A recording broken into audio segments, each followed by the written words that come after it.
जिन student के number 42 और 41 है वो रीचेकिंग का फॉर्म जरूर भर दें, क्योंकि 200 रुपये उसकी फ़ीस है और अभी उसकी विंडो 10 तारीख को ओपन हुई थी रात में और 25 अप्रैल 2024 को क्लोज हो जाएगी।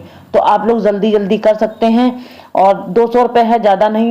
अब कुछ बच्चे बोलेंगे कि मैम आप ऐसा क्यों बोल रहे हैं कि 200 रुपये ज़्यादा नहीं। वो इसलिए बोल रहे क्योंकि कुछ बच्चों का कमेंट आता है कि मैम इतने पैसे लेने के बाद में भी ये 200 रुपये एक्स्ट्रा क्यों लेते। देखिए, वो लोग जब रीचेकिंग करते हैं, जो वहाँ के एम्प्लॉय होते हैं, जो काम करते हैं, वो लोग आपके क्वेश्चन पेपर को निकालेंगे, उसमें देखेंगे और क्या उसमें गलत है क्या सही है चेक करके आपको बताएंगे। तो उस चीज़ की ये फीस होती है। ये समझ लीजिए कि जिन लोगों के अगर 42 और 41 मार्क्स हैं तो वो रिट अपनी जरूर डालें, क्योंकि बहुत से बच्चों का मैसेज आ रहा है कि मैम मेरे 42 फिर भी मुझे फेल कर दिया गया।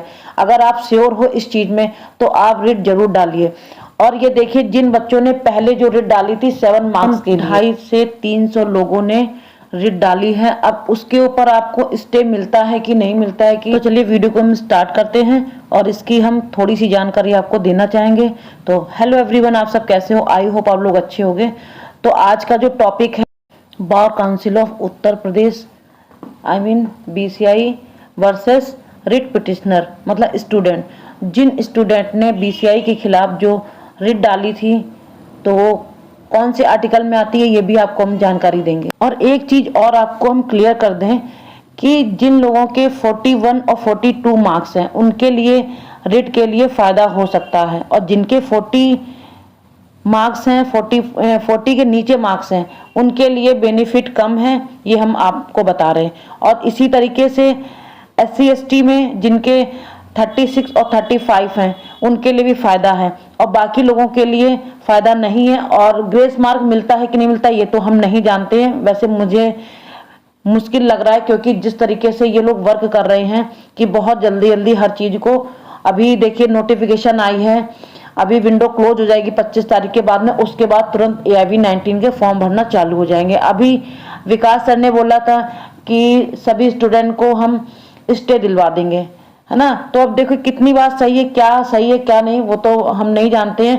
लेकिन अपॉर्चुनिटी है जिन लोगों ने 41 और 42 वाले हैं उनका तो क्लियर हो जाएगा। अगर देखिए आप लॉ स्टूडेंट हैं और आपने लॉ की जितनी पढ़ाई करी होगी अभी तक 3 सालों में, तो आपने पढ़ा होगा कि संविधान के बारे में। संविधान में व्यक्ति के मौलिक अधिकारों का जब उल्लंघन होता है तो उसमें आप रिट डाल सकते हैं। तो वो कौन से अनुच्छेद में आता है? अनुच्छेद 32 के तहत सर्वोच्च न्यायालय में, और अनुच्छेद 226 के तहत उच्च न्यायालय में, मतलब सुप्रीम कोर्ट में भी डाल सकते हैं अनुच्छेद 32 के, और 226 के तहत भी रिट डाल सकते हैं। तो आपका जहां जहां जो लगता होगा, वैसे तो विकास सर ने डाले हैं सबके, क्योंकि अकेले ये कोई नहीं कर सकता। अगर चाहे तो आप भी किसी के थ्रू डाल सकते हैं, लेकिन ये है कि उसमें खर्चा थोड़ा सा ज़्यादा आ जाएगा, और जब किसी चीज़ की कम्युनिटी होती है तो उसमें क्या होता है, उसमें खर्चा कम आता है। देखिए अब टाइम बहुत कम बचा हुआ है। अब ये 25 तारीख के बाद में पता चल जाएगा। अगर जो कुछ होना होगा तो 25 तारीख के पहले ही हो जाएगा, 25 अप्रैल के पहले, कि इसमें स्टे मिल पाएगा कि नहीं मिल पाएगा, कि आप लोगों को 19 की प्रिपरेशन करनी होगी। ये चीज़ क्लियर 25 के बाद ही हो पाएगा।